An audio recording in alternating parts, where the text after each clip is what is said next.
So ఏం చెప్పాలనుకుంటున్నారు? అంటే ఒక అమ్మాయికి పెళ్లి తర్వాత కెరీర్ స్టాప్ అయిపోతుంది అని అనుకుంటారు చాలా మంది, కానీ నాకు మాత్రం నా పెళ్లి తర్వాతే నా కెరీర్ స్టార్ట్ అయిందని నేను చెప్తాను. నేను వెళ్ళే ఫీల్డ్ లో సపోర్ట్ చేయాలంటే అది చాలా మంది యాక్సెప్ట్ చెయ్యరు, కానీ నాకు మాత్రం తన నుంచి చాలా బాగా సపోర్ట్ వస్తుంది. అండ్ ఇప్పుడు కూడా ఇక్కడ వరకు వచ్చి ఇప్పుడే ఒక చిన్న పని ఉందని చెప్పి వెళ్ళిపోయారు. సో నాకు చాలా బాధగా ఉంది తన గురించి చెప్తున్నప్పుడు తను లేకపోవడం అనేది. తప్పకుండా చూస్తాడులే బేబీ, ఇది ఎడిట్ లో తీయంలే మనం.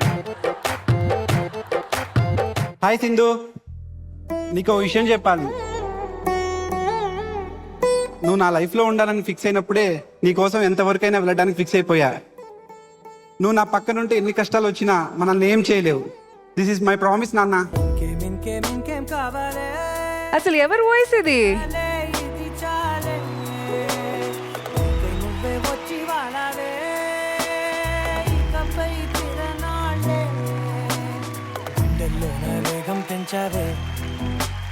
మీ మమ్మీ నిన్ను చాలా బాగా పెంచారు బాబు.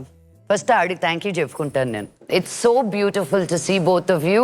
ఈ జన్మకే కాదు అన్ని జన్మలకి మీరు వైఫ్ అండ్ హస్బెండ్ గా ఉండాలి, ఆ హ్యాపీనెస్ పెరుగుతూ ఉండాలని నేను మనస్ఫూర్తిగా కోరుకుంటున్నాను. Really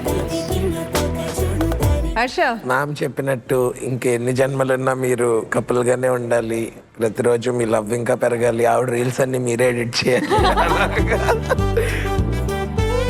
So I really wish you guys a bright and a lovely future ahead, and thanks for standing by. We have very few men like you.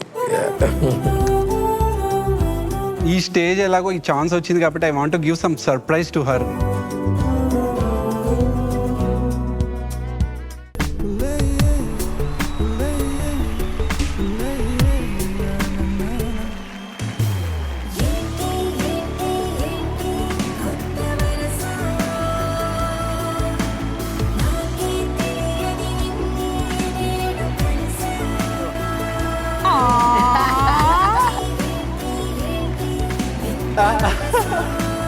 వెంటనే రిటర్న్ గిఫ్ట్ ఇచ్చేసింది పాప.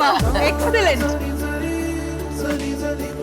Wonderfully planned. అండ్ సింధు, ఇప్పుడు మీరు నిజంగా చెప్పాలి, how are you feeling? అస్సలు expect చేయలేదు. ఈ సర్ప్రైజ్ కి అయితే నేను చాలా హ్యాపీ. ఇంకా ఇది ఈ స్టేజ్ మీద ఇక్కడ ఇవ్వడం అనేది నాకు చాలా స్పెషల్.